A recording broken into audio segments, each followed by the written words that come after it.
Kanchipuram వకుడా silks నాణ్యత మా ప్రాధాన్యత. మదీనాగూడ, మియాపూర్, హైదరాబాద్ లో త్వరలో శుభారంభం.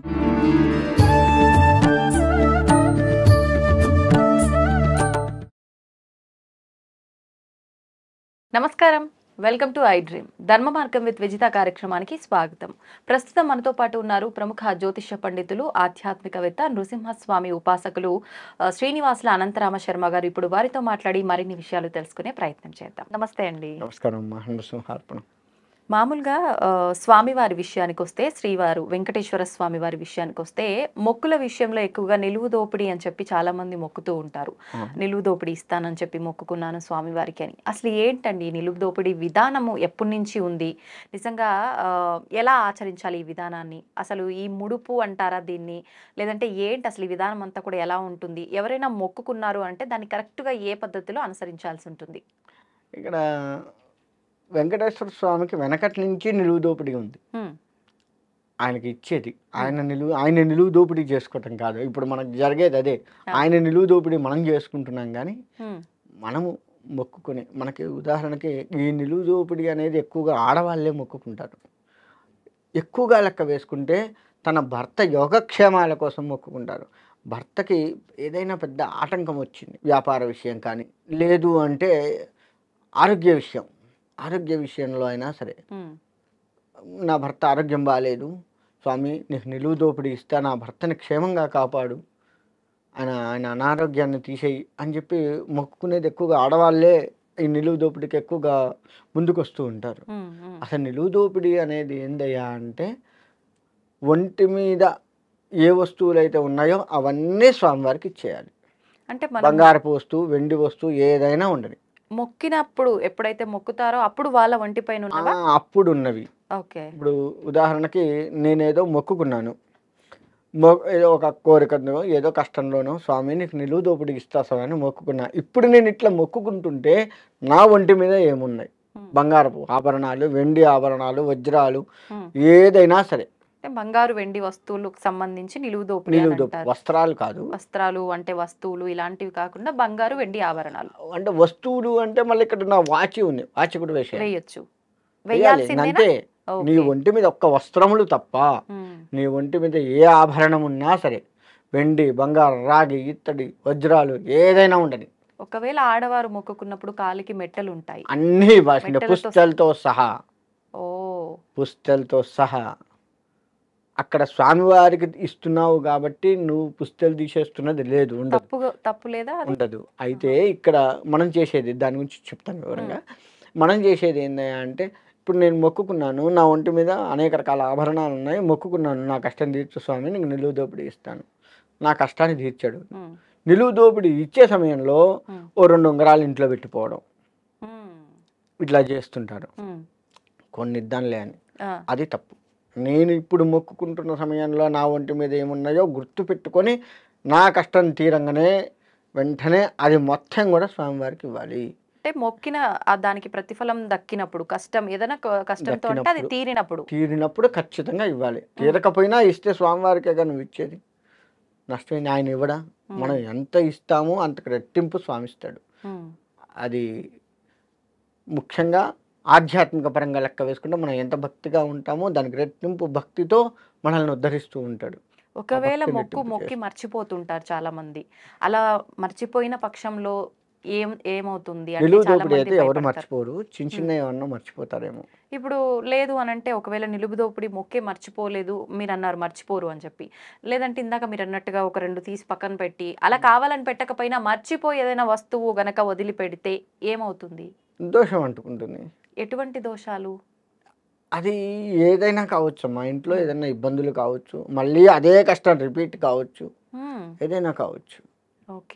ఒకటి అయితే ఇక్కడ ఏంటంటే నిలువు దోపిడీ, మరి ఇందాక మీరు పుస్తలు అన్నారు, పసుపు కొమ్ము భర్తతో కట్టించుకొని ఆ పుస్తల తాడు తీసి వేయాలి. అసలు పుస్తల తాడు లేకుండా ఉండకుండా పసుపు కొమ్ముతో ముందుగానే పసుపు కొమ్ము దారంతో కట్టించుకొని భర్తతోటి కట్టించుకొని, ఆ పసుపు కొమ్ము ఒక్కటి ఉంచుకొని, అప్పటికప్పుడు కట్టించుకున్నావు కాబట్టి అదొక్కటి ఉంచుకొని మిగతా అది మొత్తం కూడా హుండీలో వేసేయాలి. ఇది పద్ధతి. పుస్తెల తాడు అంటే ఇందాక అవును. మీరు అన్నది. అవును. ఇకపోతే మర్చిపోవటం అనేది చేయకూడదు ఫస్ట్. ఒకవేళ మర్చిపోయాము అంటే తర్వాతైనా ఏదో ఒక సమయంలో భగవంతుడు గుర్తు చేస్తాడు. హ్మ్. ఇది ఈ మొక్కు ఉంటుంది. ఇప్పుడు మనకేమైనా కష్టం రాగానే ఎవరైనా పెద్దవాళ్ళ దగ్గరికి పోతే "నీకేమన్నా పుట్టలో పాలు పోస్తాను మర్చిపోయావా? మొక్కున్నావా? లేదా సుబ్రహ్మణ్యేశ్వర స్వామి కళ్యాణం చేయిస్తాను." ఆ యొక్క కష్టాన్ని బట్టి ఆ దేవుడిని అంచనా వేసి చెప్తాం. అవును. ఒక్కొక్క దానికి ఒక్కొక్కటి ఉంటుంది. హ్మ్. ఇప్పుడు మనకేంటంటే సంతానం లేదు. హ్మ్.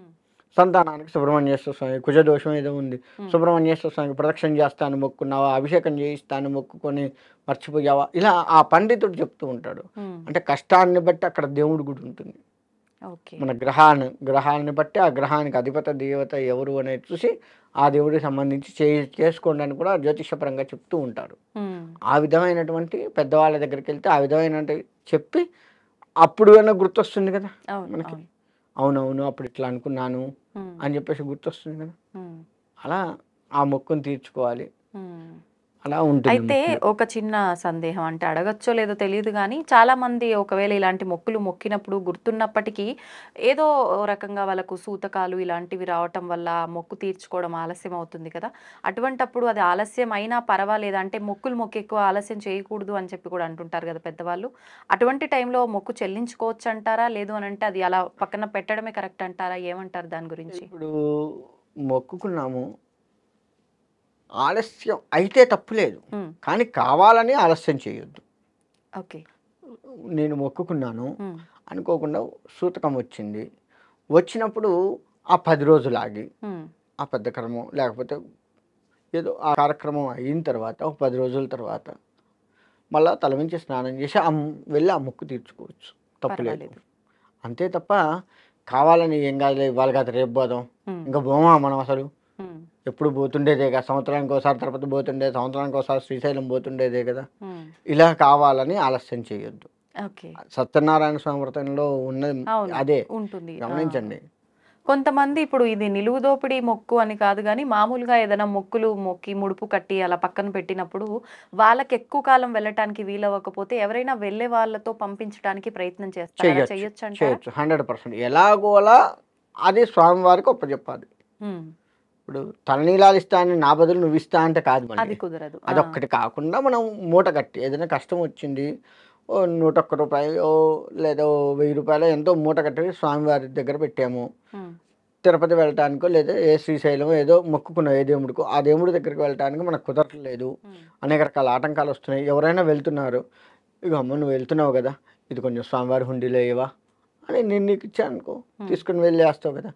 దేవుడి సొమ్ము నువ్వైతే తినవు కదా. ఆ! అలా ఇచ్చి ఆ మొక్కు స్వామి ఇక్కడి నుంచే దండం పెట్టి స్వామి ఈ విధంగా హ్మ్. విజేతతో పంపిస్తున్నాను. హ్మ్. కాస్త నా మొక్కు ఈ విధంగా తీసుకో. చెల్లిస్తా. కానీ నాకు నీ దర్శన భాగ్యం అయ్యేటట్లు కూడా అనుగ్రహించు స్వామి. హ్మ్. ముందైతే మొక్కుని పంపిస్తున్నాను హ్మ్. నీ అని దయ ఉంటే చెప్పేసి మళ్ళీ తొందరలో వచ్చి పంపించుకోవచ్చు. దర్శనం నా చేసుకుంటారు. స్నేహితుడో, హ్మ్. చెల్లెలో, అక్కో, తమ్ముడో లేదు బాబాయో ఎవరో మన వాళ్ళు వెళ్తూ ఉంటారు కదా. అవును. అలా వెళ్ళిన వాళ్ళతో పంపిస్తున్నాను స్వామి అని చెప్పి మనసులో అనుకుంటే చాలు. హ్మ్. ఖచ్చితంగా స్వామి వింటాడు. అది అక్కడ తీసుకుంటాడు. నేనే ఇచ్చినట్టుగా నువ్వు తీసుకెళ్ళి హుండీలో వేసినా నేనే తీసుకెళ్ళి హుండీలో వేసిన ఫలితాన్ని నాకు ఇస్తాడు. హ్మ్.